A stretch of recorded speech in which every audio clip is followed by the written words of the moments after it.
दोस्तों, इस वीडियो में हम परिभाषिक शब्द तथा उसके हिंदी पर्याय को देखेंगे।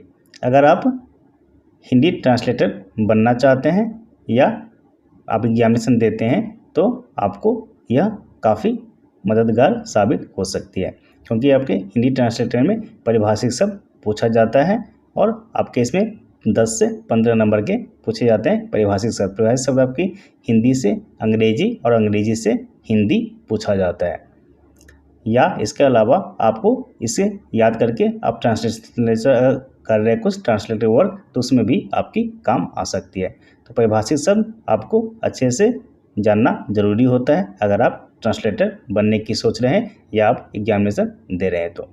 तो आज हम देखेंगे कि परिभाषिक शब्द तथा उनके हिंदी पर्याय या अंग्रेजी से हिंदी हमने यहाँ पर बनाई है जो प्रशासनिक से संबंधित है। आपके जो परिभाषिक शब्द होते हैं काफ़ी सारे अलग अलग डिसिप्लिन में होते हैं। प्रशासन हो गया, एग्रीकल्चर हो गया, मैथमेटिक्स हो गया, काफ़ी सारे डिसिप्लिन है। यहाँ हम प्रशासन से संबंधित कुछ परिभाषित शब्द को लिए हुए हैं।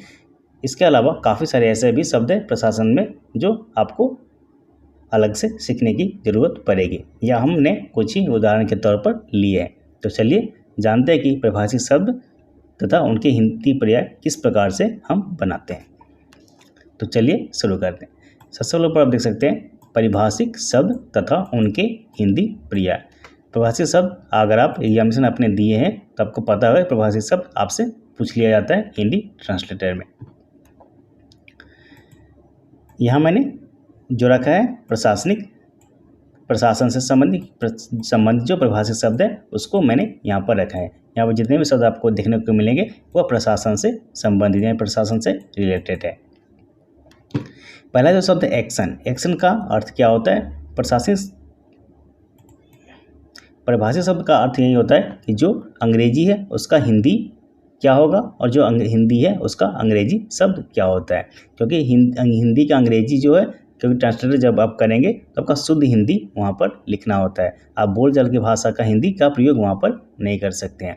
वहाँ पर जो शुद्ध हिंदी ऑफिशियल लैंग्वेज होता है, कार्यालय भाषा जो होता है, जिसे कार्यालय भाषा हिंदी में कहा जाता है, उसे भाषा को आपको वहाँ पर लिखना होता है। आप बोलचाल की भाषा नहीं लिख सकते, इसलिए आपको जो परिभाषिक शब्द को याद करने के लिए बोला जाता है। एक्शन का अर्थ होता है कार्यवाही। एक्शन का अर्थ होता है कार्यवाही। अगला है अमेंडमेंट। अमेंडमेंट का अर्थ क्या होता है? अमेंडमेंट का अर्थ होता है संशोधन। अमेंडमेंट का अर्थ होता है संशोधन। ब्यूरोक्रेसी का अर्थ होता है आधिकारिक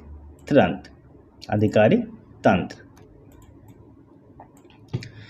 अगला है बल्क इंस्पेक्शन। बल्क इंस्पेक्शन का अर्थ होता है सामूहिक निरीक्षण। बल्क इंस्पेक्शन, सामूहिक निरीक्षण। कैंडिडेट को सबको पता है, उम्मीदवार या प्रार्थी, कुछ भी आप बोल सकते हैं। उम्मीदवार ज़्यादातर चलता है, या प्रार्थी भी आप लिख सकते हैं।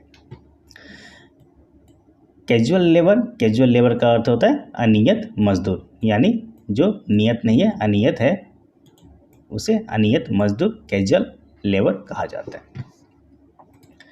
अगला है चार्ज रिपोर्ट। चार्ज रिपोर्ट का क्या होगा? कार्यभार रिपोर्ट। चार्ज रिपोर्ट, कार्यभार रिपोर्ट। चार्जेबल का हिंदी क्या होता है? प्रभार्य। देखिए यहाँ पर शुद्ध हिंदी दिया गया है। आप बोलचाल की भाषा का प्रयोग यहाँ पर जब ट्रांसलेट वर्क करेंगे तो आपको नहीं करना है, क्योंकि अब अगर PGDT आपने किया है तो आपको पता होगा वहाँ पर किस प्रकार से सिखाया जाता है कि डायरेक्ट हमें अपने जो कार्यालय भाषा है उसी का प्रयोग करना है, ना कि बोलचाल की भाषा का। अगला है कंसोलिडेटेड फंड, जिसका अर्थ होता है संचित निधि। कॉरपोरेशन का निगम, क्योंकि आपको देखेंगे फूड कॉरपोरेशन ऑफ इंडिया का नाम है, वहाँ पर कॉरपोरेशन लिखा रहता है। अगला है क्रेश प्रोग्राम का अर्थ होता है द्रुत कार्यक्रम। क्रेश प्रोग्राम का अर्थ होता है द्रुत कार्यक्रम। क्रेडिट नोट का हिंदी क्या होता है? क्रेडिट नोट का हिंदी होता है जमा पत्र। क्रेडिट नोट का हिंदी होता है जमा पत्र। डिफ्लेक्शन का हिंदी होता है गबन करना। डिफ्लेक्शन का हिंदी होता है गबन करना। डेफर का हिंदी क्या होता है? डेफर का होता है अस्थगित करना। डेफर का हिंदी होता है अस्थगित करना। अगला है डिटेंशन। डिटेंशन का अर्थ होता है नज़रबंदी। डिटेंशन नज़रबंदी। डिप्लोमेटिक। डिप्लोमेटिक का अर्थ होता है राजनयिक। डिप्लोमेटिक राजनयिक। रिटेल खुदरा। रिटेल तो आपको पता ही होगा, तो बेसिक है। एपेक्स। एपेक्स का अर्थ होता है शीर्ष या शिखर या उच्च, कुछ भी आप लिख सकते हैं। रिमिशन। रिमिशन का अर्थ होता है छूट। छूट देना, किसी को छूट देना होता है तो रिमिशन होता है।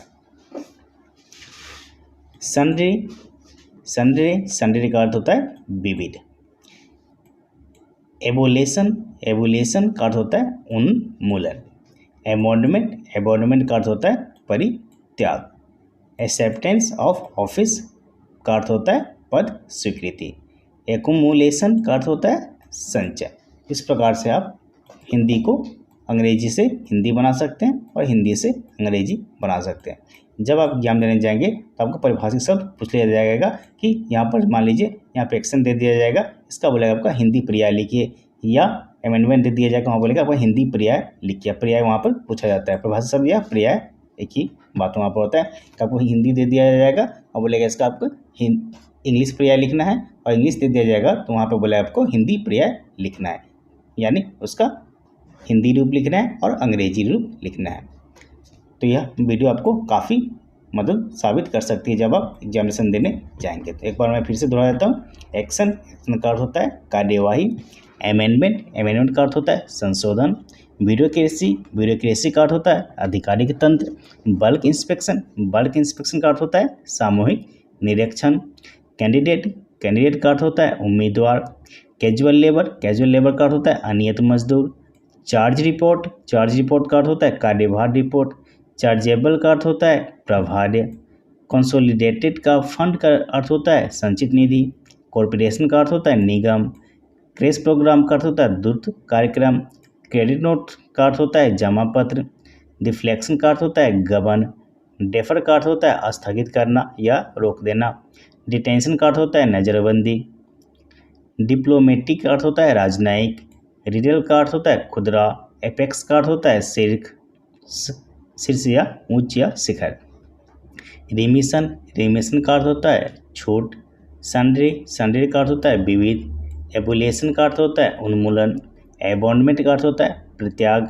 एक्सेप्टेंस ऑफ ऑफिस पद स्वीकृति। एकुमुलेशन का अर्थ होता है संचय।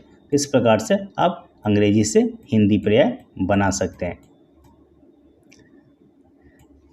हिंदी से अंग्रेजी पर्याय और अंग्रेजी से हिंदी पर्याय आपको काफ़ी बार आपके एग्जाम से पूछा जाता है। प्रशासन से भी पूछा जा सकता है। आप जिस डिपार्टमेंट में जाएंगे आपको उससे पर्याय आपको अच्छे से याद करना। मान लीजिए आपने प्रशासनिक में जा रहे हैं, प्रशासन में जाते हैं, प्रशासन से आपको याद करना है। अगर कोई मेडिकल है, मेडिकल से रिलेटेड है, तो वहाँ पर आपको जो मेडिकल से रिलेटेड जो प्रशासनिक शब्द है वो आपको याद कर लेना है। जिस भी डिपार्टमेंट में जाएंगे आप उसके प्रशासनिक शब्द अच्छे से याद करके रहेंगे, वो आपको उसी से रिलेटेड प्रश्न पूछे जाते हैं। तो आज हमने जाना परिभाषित शब्द यानी प्रशासन से संबंधित परिभाषित शब्द या हिंदी पर्याय, अंग्रेजी से हिंदी पर्याय। तो आज के इतना ही। अगर आप हमारे चैनल पर नए हैं तो चैनल को सब्सक्राइब कर दें, जिससे हमारी आने वाली वीडियो आपको मिलती रहे। तो मिलते हैं अगले वीडियो में।